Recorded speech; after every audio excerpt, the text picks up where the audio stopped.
Hi fiber friends, Nicole here with Loom Studios, and today I am starting the Beginner Knitter Challenge. I have Zoe with me here today. I don't know if you can tell that she's licking me, but she is. Throughout the next several videos, I am going to be demonstrating a few different essential knitting stitches that will get you started and feeling confident to knit anything that you want. In this video, we're going to be doing what is called the Garter Stitch. That is when you just simply knit every single stitch. Zoe is here for emotional support if you need it. She's a big old snuggle bug. Let's get started. Once we have completed all of the videos in this series, we will have plenty of knit squares to sew together to create a final project. That'll be something a little bit more fun than just a scarf practicing basic knitting, and you will feel so much more confident going into any knitting pattern that you want, knowing that you know how to increase, decrease, cast on and off, and you have it in the bag. So let's get started. And I will show you what we're going to be using for this over at my desk. I might have to kick Zoe out though. To get started, we are going to find the end of the ball of yarn. When you're starting to use yarn from a new skein, it can be really tempting to just find an end on the outside and unravel it that way. That will lead you straight to Tangle Island and you will want to rip all of your hair out. So our end was actually tucked inside. I'm just gonna wrap that around so I know not to use this end. Don't pull from the outside, pull from the inside. And sometimes the yarn explodes a little bit, but it's okay.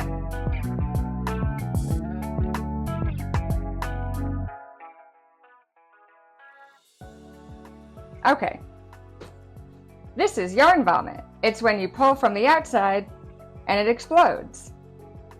I'm not going to worry about it. I'm going to find the end, which I just did. Getting started, I am going to make a slip knot. If you need a slower tutorial, click the link below. I will have a link to my slip knot video. Now that our yarn has vomited, it is time to get started. Creating a loop, and then I'm taking this end that I wrapped and pulling up to create a slip knot. If you want a slowed down version of that or a little extra practice, I do have a video to make slip knots that I am linking below. This is going to be the first stitch in our backwards loop cast on. So I'm sliding this on and I'm just pulling these two ends to tighten. I'm going to keep it a little looser than I normally would because this yarn is kind of stiff. If you're using something like acrylic, it should be no problem. The main thing is you want to make sure that it is snug around the needle without a big gap. A little gap is okay, but very little. And you don't want it to be so tight that it can't easily move.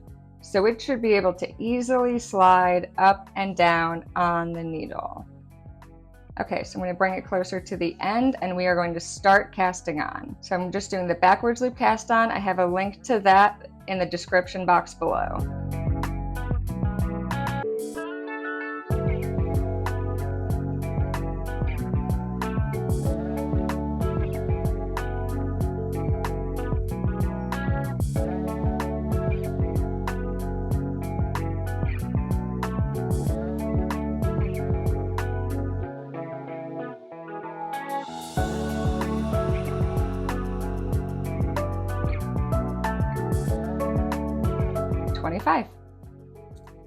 We are at 25 stitches, so now it is time to knit. So I'm going to keep this in my left hand, picking up my other needle, and we want to make sure that the needle is going in the right place. So I'm going to place my needle to the left, the bottom left of this loop, and I'm going to slide my needle through the loop under the knitting needle. So both of these knitting needles are in one loop. And I want to make the next step very clear because it was not clear when I taught myself how to knit on YouTube videos. And I didn't know I was making this mistake that I made with every stitch I ever made for the first 8 years I was knitting. So when you're wrapping the yarn, this is the working side, come around and go over the top of the needle, kind of from back over the top. And then you're going to make sure you're going to pull this needle back through the loop, catching the yarn that we just wrapped around it and then slide off. So we're going to keep doing that. And I'm going to tighten this a little bit once my needle's in the next stitch. So I'm going to the left and back, and then coming around the bottom of, and wrapping from the bottom around the top of the knitting needle, scooping and sliding off.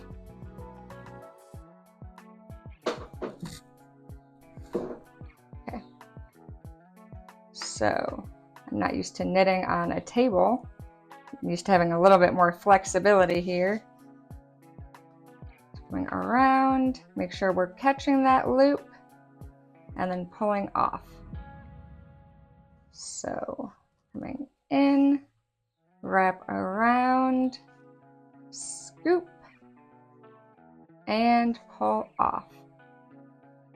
And every now and then you're going to need to move these stitches closer to the needle and these stitches further down. Make sure these little bump ridges are on the bottom as well. Coming around and off.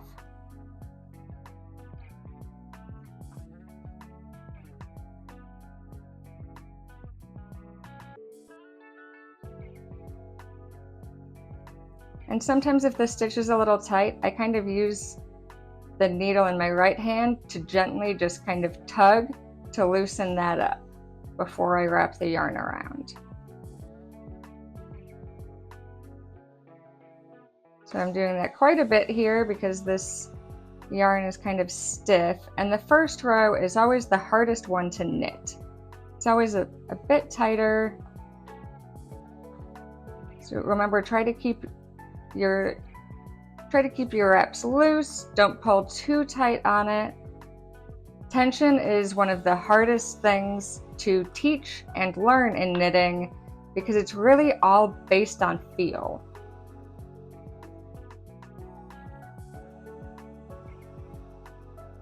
You want things to move easily without falling off. So I'm wrapping here, around.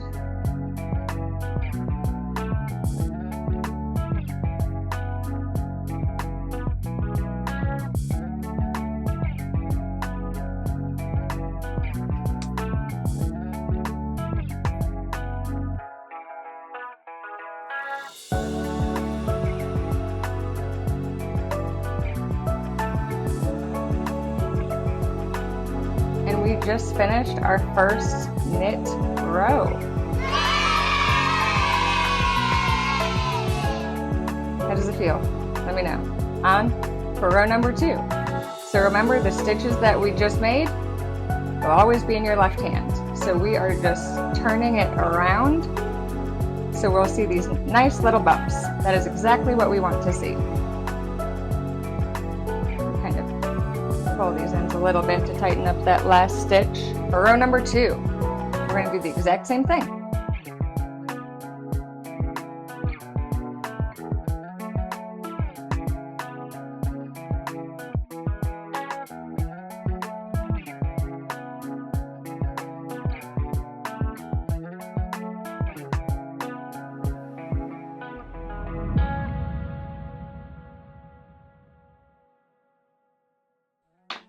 That was row number 2, so we flip it back over. I am going to knit a couple rows with my camera at a different angle so you can see how I knit more naturally when I'm holding it, because I am not usually knitting over a table and it's a little bit awkward. This is what it looks like from my perspective when I'm knitting. I tend to kind of loop the yarn around my hand to create a little tension. You don't need to do that, especially not in the beginning. So I think this might make more sense. So I'm coming up, around, scoop, and off.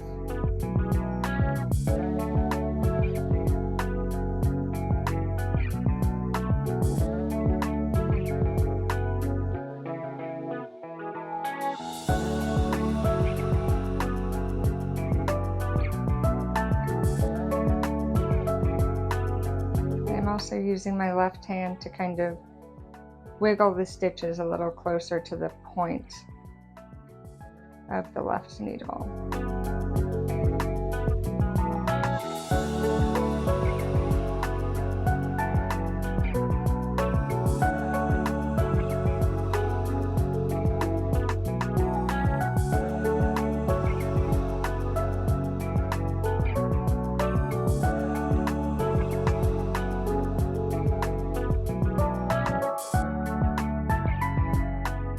remember I said you can kind of tug to loosen that stitch if you need to a little bit. You don't want to do it too hard. Just a little tug can really help give you the flexibility that you need.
Thanks so much for hanging out with me today when we learned how to knit.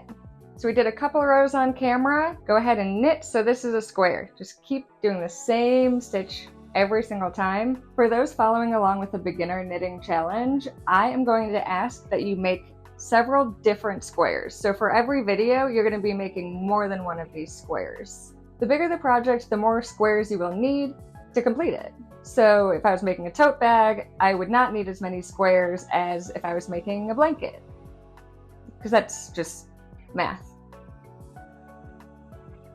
I'm going to go ahead and finish knitting this off camera. My next video will go over casting off, and I'll be back here Friday for a video where we talk about the stockinette stitch and purling. Until then, happy stitching!